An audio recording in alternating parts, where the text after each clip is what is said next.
Oh, yung mga kabataan natin, sugod sa Senado. Nagagalit to, no?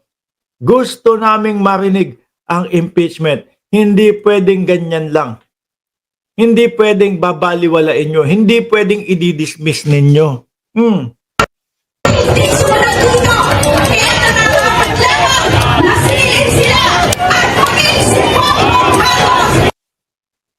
At ha, mga kababayan, June 9, may naririnig ako na talagang mas madami ang susugod sa Senado po.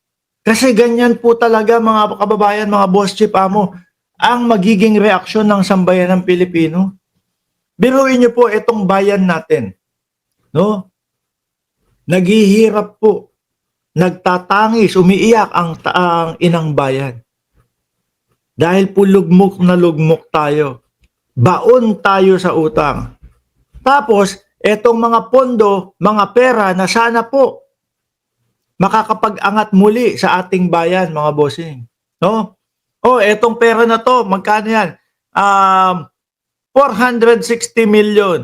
O sige, dagdagan mo pa ng konti yan, tapos itayo mo ng tulay from Luzon papunta doon sa Visayas. O dagdagan mo ng konti, yung next year, dagdagan mo 460 million ulit. I-connect mo ang Pilipinas. Makatutulong po yun.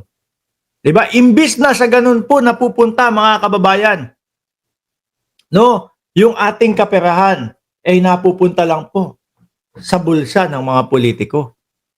Tapos, eto ngayon mga bossing ha, meron tayong pagkakataon na marinig kung saan napunta yung pera ng bayan. Kung saan napunta yung kinakaltas sa ating mga tax.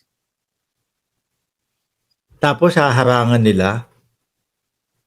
Papalusutan tayo ni Bato de la Rosa na, base po sa aking pagkakaalam, base na din po sa sinabi ni Tolentino, hindi na po pwedeng tumawid from 19th Congress to 20th Congress.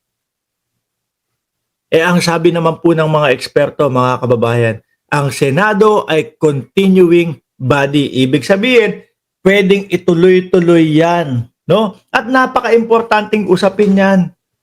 Bilyon-bilyon, milyon-milyon pera ng bayan ang hinahanap dyan. Number one problema ng bansang Pilipinas, corruption. Tapos eto, pagsasawalang bahala nyo na lang, i-dismiss nyo pa. Talagang ganito ho ang gagawin ng mamamayang Pilipino. Tingnan nyo.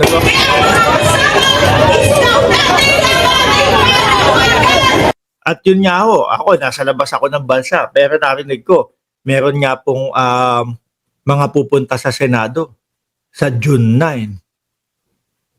Sabi kagaya ni Fernando Madrid, labas na tayo sa Senado, maraming pera, soon malalaki ang sweldo nila. Sabi ni Mario Oquiana, paporma lang si Escudero, painom-inom ng tubig habang lagi lang sinisipon. Ay nako po, no? Yung iba nga ang isinisigaw dapat ina-abolish na daw yung Senado, mga kababayan. Pero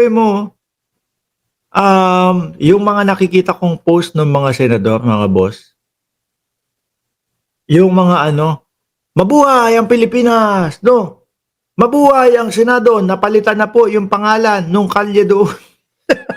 Tapos etong impeachment, wala. No, gusto pang i-dismiss. Tapos makakabalita pa ho tayo. Mababalitaan, maririnig ng sambayan ng Pilipino. Doon makikita sa mga pahayagan, no?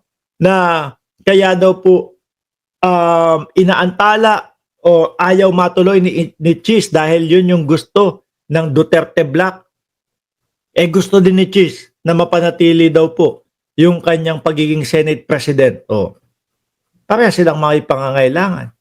Sige, ano gusto nyo, Duterte Black? Ilang kayo? 10? 11? Ang gusto namin, hinto mo wag mo ituloy o iudlot mo yung impeachment ni Inday Sara Duterte. Okay.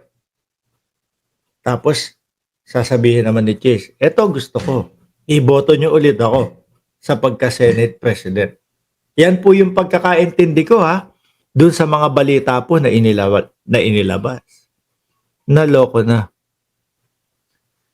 Yung taong bayan ang nagpupumilit, malaman natin kung nasaan yung pera na kinakaltas sa atin, binabawas sa atin. Yun. Hindi inuutusan ang Kongreso na hindi inuutusan ni Martin Romualdez na, sige, sirain nyo nang sirain si Sara Duterte. Gawan nyo ng mga resibong kung ano-ano. Hindi. No? Galing po mismo sa OBP, Office of the Vice President, galing po mismo sa Department of Education yung mga resibo.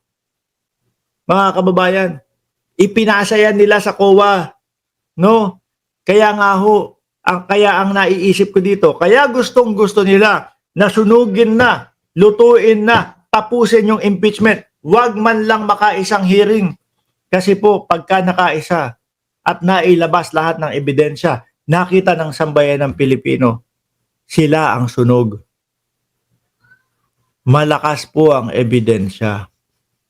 Ang gagawin lang po, hayaan ng Senado yung sigaw ng taong bayan. Marinig, dinggin ang impeachment. No? Kapag hindi na convict, kapag ka acquitted, okay, fine, tatanggapin namin. Ganun lang naman yun. Kasi ang pinagmamalaki nila, di ba? Malakas ang aming ebidensya. Malakas ang aming depensa. Ipakita nyo yung galing ng mga ninyo, yung galing ng mga lawyer ninyo. Di ba? Pero ako, naniniwala po talaga ako, mga kababayan, wala po silang ipapakitang depensa. Dahil kung meron pong mga depensa yan, Congress pa lang, linatag na po nila yan. Di ba? Sino naman po ba na vice-presidente o presidente o mataas na katungkulan ang umabot sa impeachment? Wala. Hanggat kaya mong pigilan, doon pa lang, sa Congress, pipigilan mo na yan, ilalatag mo na yung depensa mo.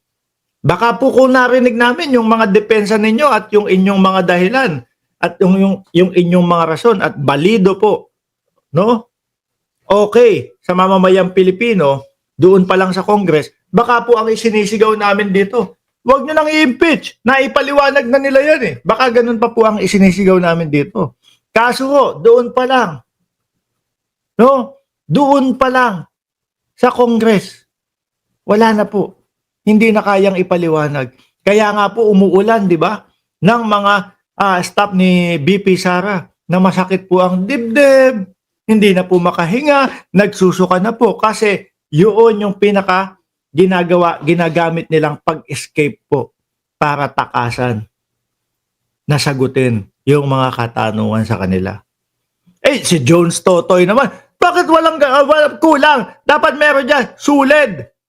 Ano ba? Turuan nga natin si James Totoy o si Jones Totoy. No, kulang eh.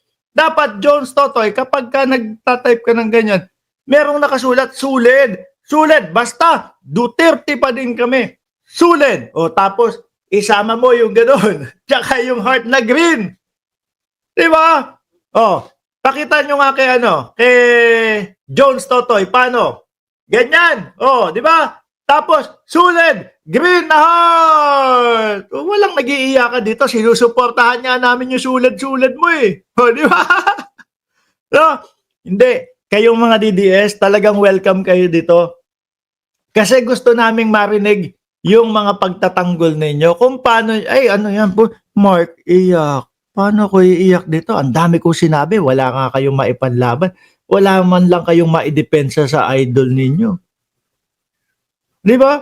Di gusto nating marinig mga kababayan, yung mga sulid eh. No? Ano ang kanilang dahilan? O ano ang depensa nila? Wala. Kasi wala tayong naririnig na depensa ng mga iniidolo nila. Ganun lang po yun. Ano ibubuka niyan? Ano ibabalandra dito niyan? Ano ipagmamalaki dito niyan? Wala. Diba? Yan. Puro tawa. Di ba? Hindi maipagtanggol ang kanyang vice-presidente. Paliwanag nyo nga sa amin, please. No? Ano ang nakikita nyo na dahilan para mailusot ni Inday Sara Duterte? Wala. Ayaw talaga. Wala talaga. Puro ganun lang yung comment, oh. Wala. Basta Duterte. Basta sulit. No? Ayan. Baha-baha dyan sa Davao. Oh. Last na. Ipakita pa natin to.